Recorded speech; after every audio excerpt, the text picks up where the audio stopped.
Hello, everyone. As I mentioned in last week's episode, I'm going to be doing some shorter episodes from time to time, bringing you some updates and/or new information. My work schedule is such that full-length interviews can be maintained every couple of weeks, but as the show grows and I start speaking with more people, I'm finding myself gaining additional information on discussions that I really don't know where to fit within that schedule. Because I think these updates are pertinent to some of the discussions I visited, I feel the need to keep you in the loop. So hopefully on alternating weeks occasionally, I'll be able to fit in little mini episodes like today. This week, I want to bring you a brief update to my last conversation with Chris Wolford for a couple of reasons. Remember, he was on episode 33 about gang stalking.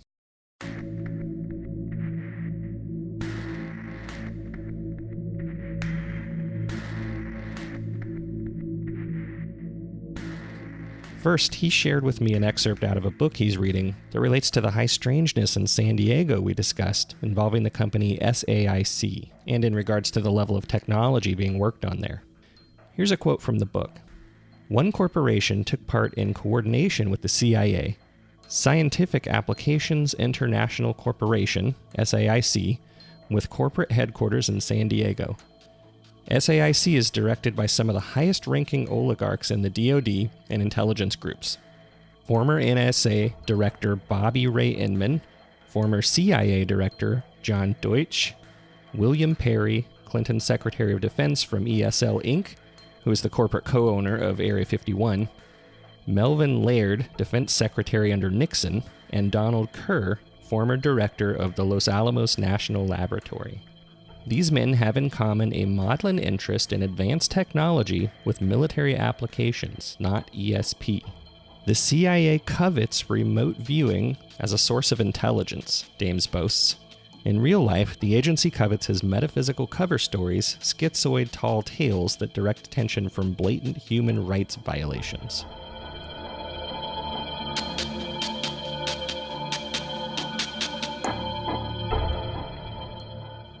This quote is very interesting given our conversation exploring what the photo I posted last week could have been, which leads us to my next reason for providing today's update. I also want to follow up regarding that photo, which you can find in last week's show notes, where a figure is depicted in a hospital corridor. I posted this photo a few places publicly, in addition to having some people I know look at it.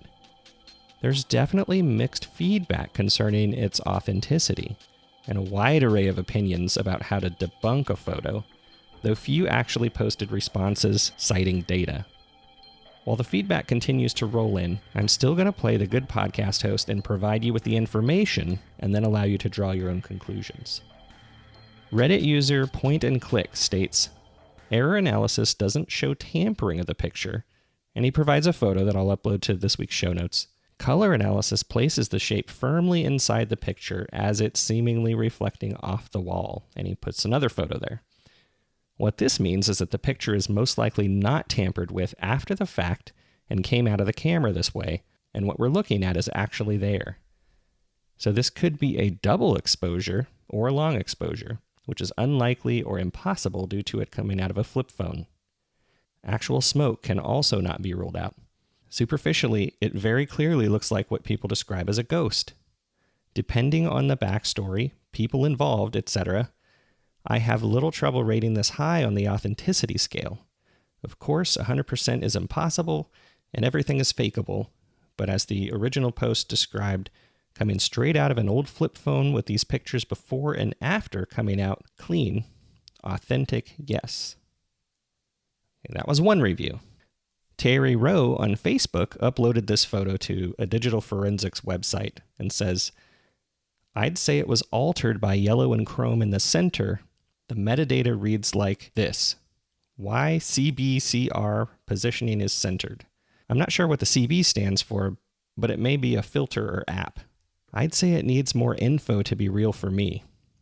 He goes on to say that why CBCR values arbitrarily may lead to one or more of the RGB values that are out of my gamut, meaning this was a change that was centered in the picture and didn't match the rest of the photo. Real hoaxers can read this data and change the setting to match the data. Got some more feedback for you. Gail Sheldon from Facebook wanted to know where the photo was taken and who the photographer was. I explained at this point I just wanted analysis of the photo, and to prevent bias, I would fill people in on that thread at a later time. She replies, "Without a before and after photo or a decree by the photographer, we can only rightly say it is a mist or an added mist by Photoshop. If we only have the photo to go on, then let it be debunked and thrown out as evidence." Unfortunately, I replied that I do not have any additional information to go on at this time. All I have is that single photo with no access to the camera used to take it, along with no knowledge of the person who took it outside of where they work and what their job title is. Another Reddit user, Briarchild, also chimed in to say, "Using forensic analysis software, this does not show any large telltale signs of a digital manipulation. But that doesn't mean it can't be a copy of a copy that was digitally tampered." Another explanation would be long exposure, though that is not generally a function on any flip phone I can think of. Keep in mind, I am a professional analyst and researcher with a paranormal group, but I am not our lead photo/video analyst. If you'd like, then I can always ask for her opinion. Of course, I replied to say that I'd love any additional input, and then the Reddit user, Mary the Great One, states, "Well, I'm the lead analyst mentioned. This image has been rendered several times. This has severely degraded the image and made it much harder for the normal forensic analysis to occur. The error rendering is all over the map. That alone is suspect. It isn't the original after all. The errors are strongest around the blob, a small area on the wall, and the reflection on the floor light. This is not proof, as this is possibly due to how degraded the image has become. The noise in the image is not uniform throughout and is nearly absent in the area of the blob, as well as the small area of the wall to the left of the image, and in the reflection of the light, the same areas mentioned in the error. Again, this is probably due to re-rendering. Such effects are typical around bright lights and mildly degraded images. However, in the area of the wall and the blob, they're suspect. These are not 100% proof that it's fake, just that it isn't the original and leaves a lot of room for fakery to have taken place. To me, it looks most like a photoshopped area with the opacity turned way down, rendered, then screen grabbed and re-rendered yet again, potentially several times. This is simply my opinion based on what I'm seeing in the analysis. I can only prove it's not the original rendering. If it's genuine, it does it a disservice to degrade the quality so badly by rendering and re-rendering it. It makes it hard to take it at face value. There's too much room for a hoax and far too many happy hoaxers out there. I'm sorry I can't give you 100% in either direction. Based on what I see, I would be leaning more towards fake.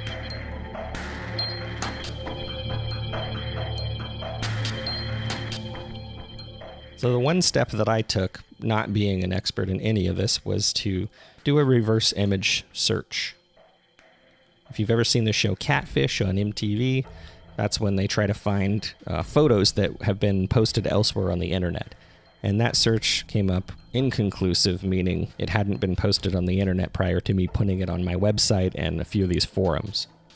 Just for kicks, I'd like to pose an argument that I regrettably engaged in on Reddit, but I'm open to your feedback if you'd like to chime in. I'm going to spare you the full comments and paraphrase, but one user attempts to make the argument multiple times that I can reproduce a similar appearance using Photoshop. He then proceeds to post his own example of a, quote, ghost to demonstrate the original photo is fake. In my original post, I asked if anyone could analyze the photo and point out any reasons to assume that it's fake strictly by analysis of the photo. That said, I agree 100% that this photo could be faked by someone with novice Photoshop skills, but I would not know how to analyze the photo myself to be able to determine this. For this particular person, he believed that producing a similar effect, and I'll mention it was not identical, that was enough proof for him that it was faked without pointing to any particular evidence in the original photo. When I went to argue that point, that displaying a similar effect is not the same as pointing out an existing flaw in the original post, I took a lot of flack for that within the thread. I made the argumentative point that just because we, technically speaking, had the technology in the 1960s to hoax the moon landing, isn't necessarily proof alone that the moon landings were faked. I should note that I'm not stating my opinion here, but I'm attempting to correlate data and evidence to the strength of any argument. I'll link to all these threads in my show notes, but if you'd like to contribute to the discussion, I'm really interested in your opinions. Based on the feedback I've gone over with you today, do you think the photo was faked, or is there a possibility that it's authentic? I hope you've enjoyed this brief update. I'll be back next week with a full-length interview and one of our prior guests that I know you're going to enjoy hearing an update from. Thanks again and have a great week.